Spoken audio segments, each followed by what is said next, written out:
Welcome back to Collective Perspective. It's episode 52. Today, we're going to discuss unobtainable things that we would love to have on our shelves collecting dust forever, as opposed to allowing them to collect dust on someone else's shelf. These are the things we lose sleep over, knowing that we'll never get to have them and never use them simultaneously. This was kind of tough for me. I had to sit down and think about this for a minute, but we're going to do one game each, one console each, and one piece of gaming merch each that we would just literally love to own. We would do just about anything to own. But pretty unobtainable, and we're not going off of expense. We're going off of it's so freaking rare that it's nearly impossible to own this crap. Yes, it is very depressing knowing I'll never own these things, but somehow I will continue to live on, knowing that they are better off in someone else's hands. So first up for me, I have my game. The game that I want to own and I will never be able to own is the Earthbound Beginnings / Earthbound Zero prototype finalized cartridge for the NES. Whoa. So for those of you that don't know, I am a huge Mother / Earthbound fan. Mother 3 is my favorite game of all time. And I love all three games in the series. It's probably my favorite series of video games overall. And there is a legitimate prototype of the final American build of the very first game in the Mother series.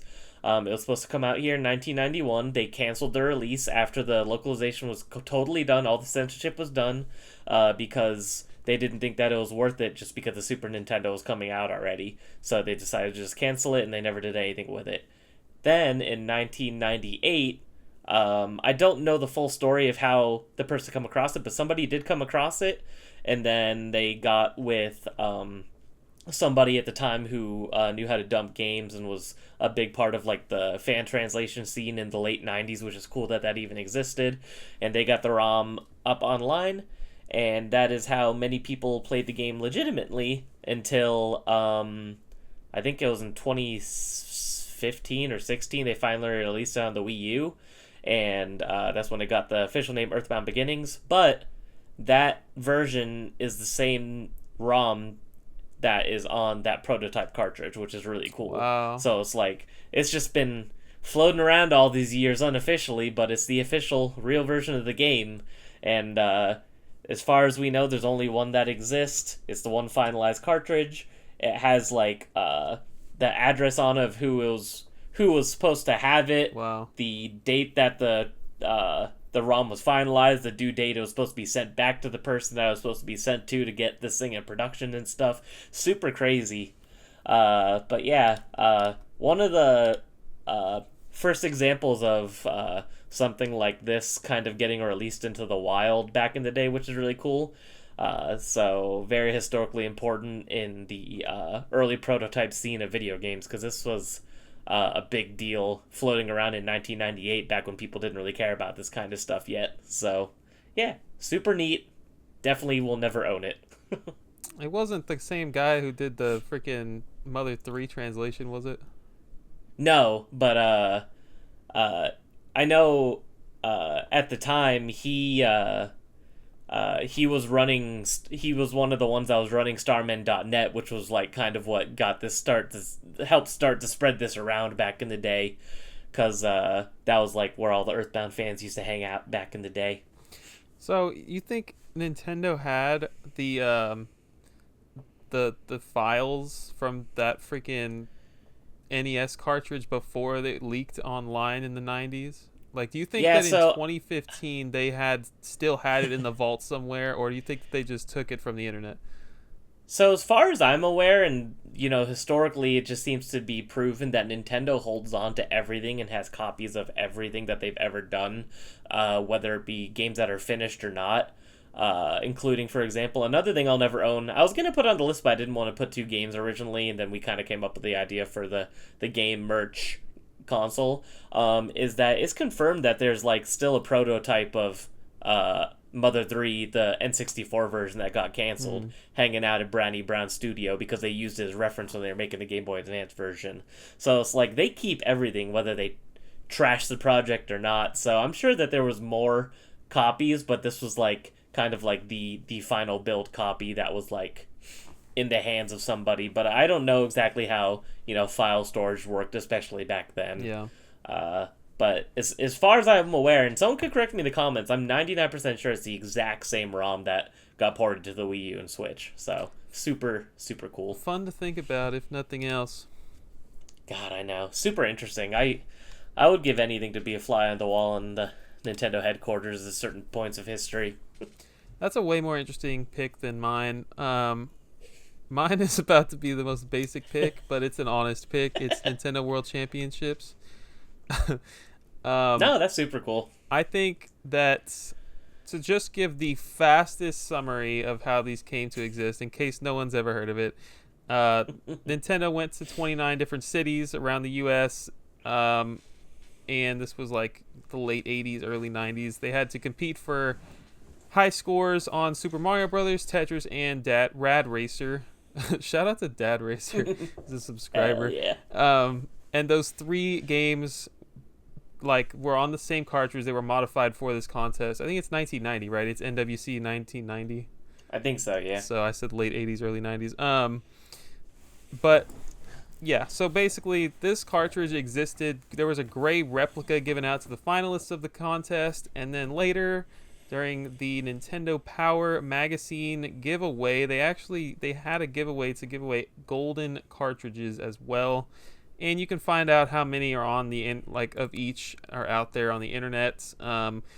What really matters is the quantity of copies that we've actually found and know about. Thanks to Joseph the Fleo on freaking Video Game Sage, he has 91 total known copies of the gray. And if I could have one of the two, I would definitely choose gray, but they're both freaking awesome, obviously.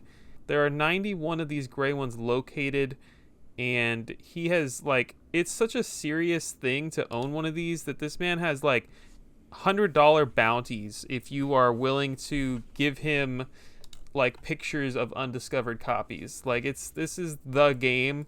Even if there are games out there right now that there are less than 91 known copies, this is the coolest thing that you could own. And go ahead. You gonna say something? I was gonna say it's the coolest thing you could own, except for an Earthbound cartridge on NES. But go on. Anything else I wanted to mention? I think that's it. You're the coolest person ever if you own one of these. If you were to get one of them, would you rather the gold or the gray? Gray. I want that original. I think that's stuff. the right answer. It's cool knowing that that's the one that was used. Yeah. So definitely. All right. Next up for me, a piece of merchandise I would love to own, but I never will, is there's only 15 of these known to exist, and they are plushes of Croc from Croc, The Legend of the Go-Go's on PS1 and Sega Saturn. We're literally not allowed to talk about Croc on this channel. Yeah, but I try to make a point to talk about that in Sonic Adventure as much as I can, just to spite you. So, there's only 15 of these known to exist. 5 of them were given away during a contest called the Crocs Away contest, which is when people in the UK had to call a certain phone number and name Croc's arch rival, which is really funny. I don't know exactly how that worked. That's the only information that's known about it. And then there's 10 more that was handed out when people were touring Argonaut Studios, which was the studio that created Croc. So as far as we know, these are the only ones that exist. And for some reason, it's funny because this is the only official plush of Croc, and it's not even to model because they gave him red spikes on his spine, which that's not what Croc looks like. So, and he has one goofy tooth hanging out, and he has a little backpack, and I would do anything for this precious little guy. So I guess there's pictures online. There are pictures online, but there's 5 pictures online. It's these people got these plushes back in the day, and then no one ever saw them ever again. It's crazy.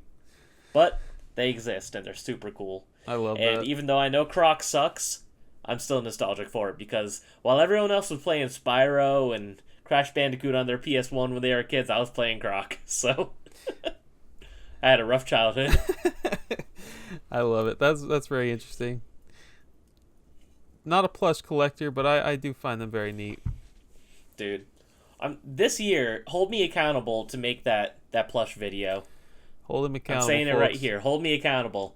I'm going to whip them all out. That couch behind me, they're all going right there. I'm going to have a setup. Mine is pretty cool. It's Rayman because I love that guy. There's a giant Rayman statue.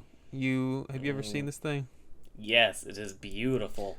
So I actually always thought like actually I'm not gonna make myself sound stupid. We're just not even gonna I'm not even gonna tell you what I always thought. But this dude is hanging off of what is called the Scepter of Leptis. Leptis is a character from Rayman 3. This is a giant figure of Rayman looking into the distance like this, hanging off of this like looks like some kind of leaning tower. It's a scepter in the ground, and he was displayed in like game stores throughout Europe. I can't say throughout Europe. Definitely like Probably France. yeah, right. Like I don't know exactly where in the world he was located or where he was displayed. I don't know how many are out there, but I do know that these are like collectors have them. I've mentioned my friend Brad before on this channel. He has one of these, and it's just so freaking big. Like it's the craziest thing. Like I would have it and I would put it somewhere, but I would regret it. Like I mean, it would just be such a nuisance freaking displaying that thing. Um, but Be so yeah, cool though. so you actually could get it from like like people will get stuff. I've got stuff from like GameStop where they stop displaying things. That was one way you could get this after they stopped promoting the game. Or there was a giveaway. Once again, Ubisoft held a giveaway on Rayman Zone, which was the fan site for Rayman. And I don't know how many were given away. I didn't look too hard, but yeah, I know multiple people that have this. It is probably the coolest Rayman item, and it's highly unlikely that I'm ever going to see one in person because I live in the US and like let alone own one, right? It would probably cost a fortune once one gets listed just to have it shipped here Oh my gosh, yeah. and not break, but yeah. That would be the most heartbreaking thing of all time. If you finally got it, you open up the package and it's just shattered. Yeah. That's I the don't even know if Rayman Grail right there. that is a gorgeous statue. It's very clever how they set it up too. Right. How they have him just kind of like leaning on it so that you could have all the dislocated limbs as Oh yeah. Rayman's freakish abominable form. All right, what All console right, you so got? last on my list, I got my dream console, which is the hot pink GameCube from Space World 2000. So when they revealed the GameCube, they revealed it in 5 different colors. We got the indigo / purple, we got the black, we got the silver, we got the gold, and they showed hot pink. We got 4 of those colors. Gold only released in Japan, but it did come out lesser known GameCube flavor, so you can say. But we never got the hot pink in any way, shape, or form, and they never showed it again after this event either. And it is just really cool knowing that this color exists somewhere in Nintendo's headquarters. I'm sure that there's more than one because I doubt they just made one display piece. They had it on stage, then they had it on the show floor, so there has to be at least 2. I'm sure there's more. Probably not even functioning. I'm sure it's totally just for show. But it is super cool that there's a GameCube color that we never got mass produced, and it would be awesome to have that, but never happening. I've done research on it in the past. As far as I know, none of them have ever entered the wild in any way, shape, or form, and we don't even have any photos of them outside of Space World 2000. So, somehow I think that finding that is even less likely than getting the one of one Earthbound prototype, because at least we could probably figure out who owns that. No one's gonna find out who has the pink GameCubes. Well, that's super cool. I definitely didn't know about that. Yeah, it's the only color we ever were shown and didn't get. So you never know though. Crazier things have appeared online. So maybe one day. Guess I'll have to find that picture so I can post it up for the viewers. Yeah, you'll be able to find it. It's not too hard. I went with a Nintendo console as well, a Nintendo handheld actually. So Ooh. I've covered this one on the Unlockable podcast if you guys listen to my podcast with Hannah. But this is the Samus As you should. Saturn GBA SP. It was a Japanese exclusive two-tone Game Boy Advance SP. The top of the clamshell is a reddish orange. I see you typing over there. It's on console variations. Yeah, sorry, I've never seen it. I gotta look. And it's so the top is that reddish orange Samus suit color. The bottom is just orange. And there's two of these, right? So we're gonna talk about both real quick. The super incredible, cool, rare one is the one that has an engraving on the inside when you open it up. On the bottom half, the bottom right of the console, it's got two Chozos, which are the bird-like people in the series, and like a little kid with them, and the sun. And it's meant to look like cave wall carvings, which is incredibly cool. We know Samus was raised by the Chozos, so that's what this is insinuating. It's just super freaking cool. Wow, that is crazy. I've never heard of this. That is so cool. It was a giveaway on Club Nintendo. Now, a giveaway already makes something rare, but Club Nintendo makes something so freaking rare and collectible. It's just like, it's so cool. You had to have purchased Metroid Zero Mission and registered on their website, and there were 80 winners. So, kind of a big number. I'm not sure how many of these like have been like found in the last 20 years or whatever, but 80 is not a tiny number. I mean, it's small, right? It's a very small number, but it's not impossible. But yeah, it's a possible find. I think it's just kind of an eventually thing. And then you have to be willing to spend tens of thousands or whatever. Like it's not going to happen, but it would definitely go for 4 figures. I don't think it'd go for 5, but it would definitely go for 4. I had to translate like a Nintendo webpage from the early 2000s just to find this info, but there was That's awesome. So Japan also got this variant without the engraving in it, which honestly, let's be real, that's what makes it a Metroid console. But you could purchase this via Club Nintendo with your points saved up without the engraving, right? So according to Console Variations, this is just a reskin of the Famicom GBA-SP console that you could only get by spending 600 Club Nintendo points and sending in your Famicom SP. So that means you had to have a limited edition console already, and you're like, give it up. I want to send it away. I want to be without my console for like 2 months because shipping is going to be slow. And then I'm going to give you this thing. You're going to destroy my Famicom one and send me back something different. So yeah. So weird. There could be less than 80 of those for all I know, because who the heck was willing to do that? I don't know. Yeah, that's super bizarre. What a strange stipulation. It's very strange. Yeah, because how many of those people won and they're like, screw that. Yeah, right? I'm not getting rid of this thing. Yeah.